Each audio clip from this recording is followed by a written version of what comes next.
Hello everyone, we are back to lesson 4 and today's lesson is going to carry over from the last class.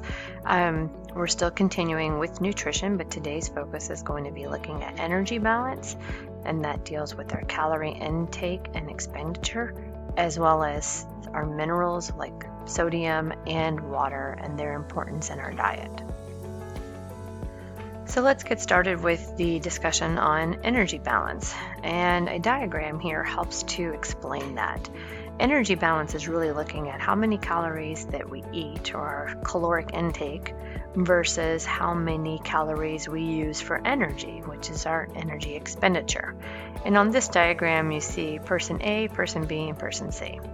Person A is on the left, which is also on the side of the scale that has more food intake, which means on the opposite, person C is getting in more, using more energy in their activities, but taking in less food. Person B is in the center, so they're the ideal situation. They have an equal amount of food intake as they have an energy expenditure. So therefore, it's a nice balance, and that's what we're trying to achieve. When we think about energy balance, it's to maintain our personal health. However, some people experience tipping that scale throughout life. If we don't use our calories effectively and we create an imbalance, we also run the risk of gaining or losing weight. Weight gain itself can cause diabetes, heart disease, and other factors. And then weight loss can lead to fatigue, nutrition deficiency, eating disorders, as well as problems with growing. So we want to practice keeping a nice balance with that. And it's important to understand our food and the nutrients that we get, such as those macronutrients, and make sure that we're getting the balanced amount of energy according to our activity level. So as you recall, that good nutrition, a healthy diet, includes foods that are important for the body to function and consumed in an appropriate amount. We discussed My Plate food categories and portions in previous lessons in talking about the recommended daily allowances for those macronutrients. We also know that achieving and maintaining energy balance includes the amount of calories that we have consumed, balanced with the number of calories that are expended in physical activity each day. Guidelines recommend that certain percentages of daily caloric intake be from macronutrients such as fats, carbohydrates, and proteins. The body uses energy for internal functioning to perform daily activities and exercises. This energy comes from calories, which is what we call caloric intake. And a calorie is a unit of energy. An analogy to help you understand how calories and energy work would be like gas or electricity used to operate a car. A car cannot run without some form of energy to operate its systems and propel it forward, backwards, or even to stop. Our bodies are very similar in that, as we cannot perform everyday activities. Even the brain power that you're using right now to sit up and listen is impossible without energy and calories. A car can only run so far before it needs more energy, and our bodies are the same. They can only last so long before they need more calories, hence the need to eat throughout the day. We use the terms energy in and energy out, or caloric intake and caloric expenditure, to explain that energy balance. There are different levels and quality and types of gas for different cars. Some cars, the gas is more expensive than others, and it may be because it's a higher quality and needed for optimal function in a car. Calories are similar to that, as that calories are providing energy, and some calories do not provide energy. Food choices that you make of higher quality choices, so those calories from those macronutrients, are going to give you good energy. And foods help your body have the energy grow and develop properly when they come from the macronutrients. USDA has recommended a caloric intake, and you'll see here the more physically active a person is, the more calories that a person will need to consume to meet that energy balance. More activity and more intense activity will require more calories and energy for the body to function properly. This also means that the more the body needs and nutrients, not just mere calories. So nutrient-dense foods have a high amount of nutrients compared to relatively small amount of calories. Carbohydrates, protein, and fats all provide you with energy. For each carbohydrate and protein consumed, both macronutrients contain 4 calories per gram. So each gram of protein, again, is 4 calories, just like eating straight carbohydrate calories. They can both be used for energy. For each gram of fat consumed, fat contains 9 calories per gram. So based on the daily caloric recommendations, students should be getting 55% of their daily calories from carbohydrates, 30% should come from fats, and 15% from their proteins. So in thinking of those percentages, let's look at how many calories that equates to.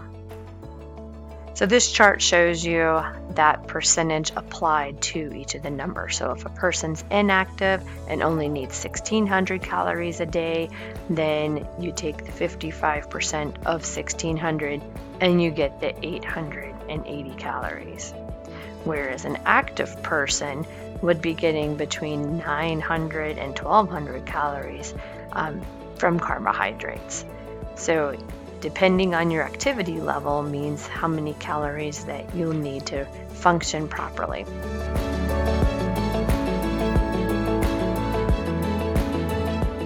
In order to understand meal planning, we have discussed food categories, portions, and what the body needs and those macronutrients, as well as caloric recommendations for macronutrients.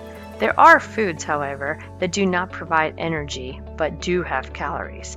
Foods that do not provide energy and do not provide macronutrients as essential vitamins and minerals should be limited, and these foods are referred to as empty calories. So think about some of the empty calories that you might consume each day. They might include potato chips, soda, ice cream, or other sweet snacks. Guidelines suggest that females should only eat 120 to 270 empty calories per day, and males should eat about 160 to 360 empty calories per day. So according to that, think about how little that is. That might be one of those small fruit gummy packs. That's 100 calories, 2 of those, and you're done for the day. According to the Centers of Disease Control, children consume half of the empty calories from 6 sources. They include soda, fruit drinks, dairy desserts, grain desserts, pizza, and whole milk. These foods contain added sugars and solid fats. That is not to say that these foods and beverages should never be consumed, but those foods should be limited and should be analyzed for their nutritional value.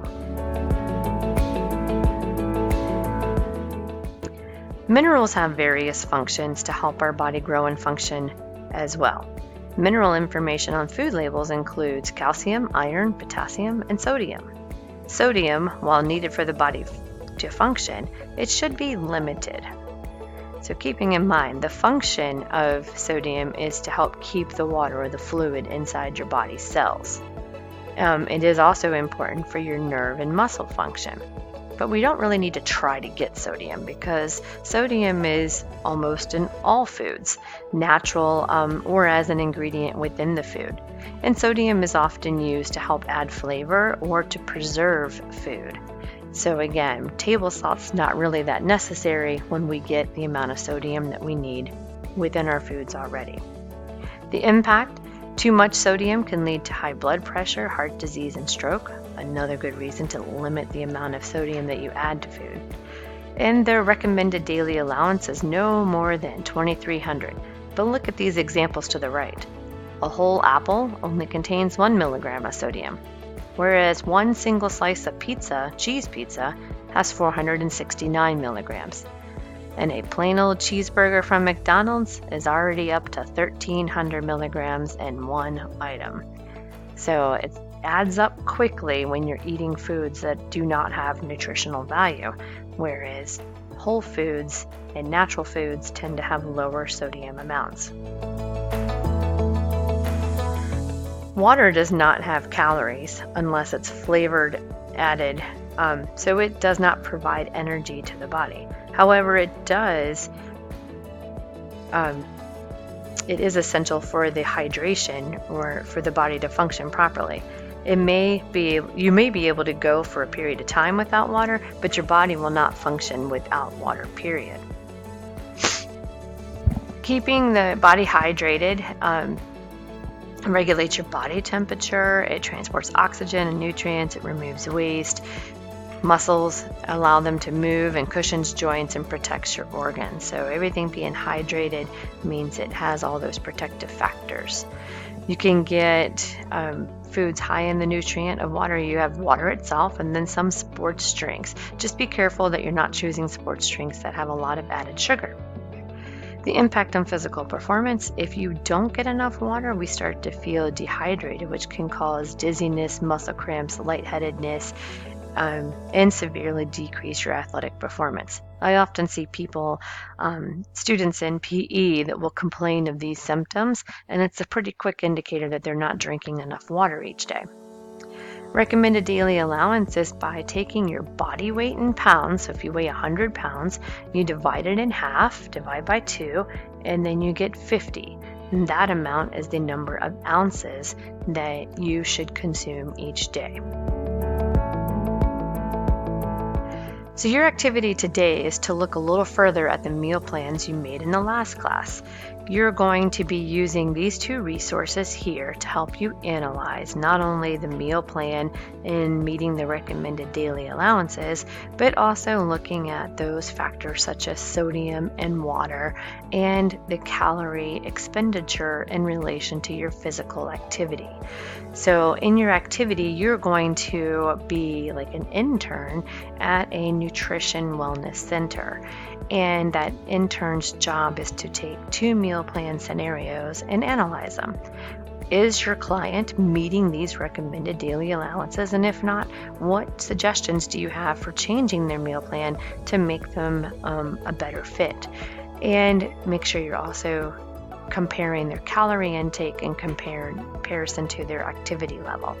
Once you do that, you're going to bring those scenarios to me so I can approve of your work. And if you as the intern have succeeded at your job, then you're going to go back and take another look at your partner's meal plan that they created on the last class, and you're going to analyze that and provide feedback there as well. So the first 2 meal plans, you and your partner will work together to go through and analyze, and then the last part, you'll each be analyzing the other person's meal plan individually to see how well you do in giving that feedback. Once you complete the activity today of the meal plan analysis, then you're going to move on to your exit ticket, which will be posted in Google Classroom. In this one, you're going to start with an encapsulation, which is using 5 words or less to tell what the most important thing to remember when making healthy food choices. And 2 is predicting what the most important meal of the day is and why. That will lead us to our next lesson. If you have any questions, don't hesitate to ask, and I'll see you in class.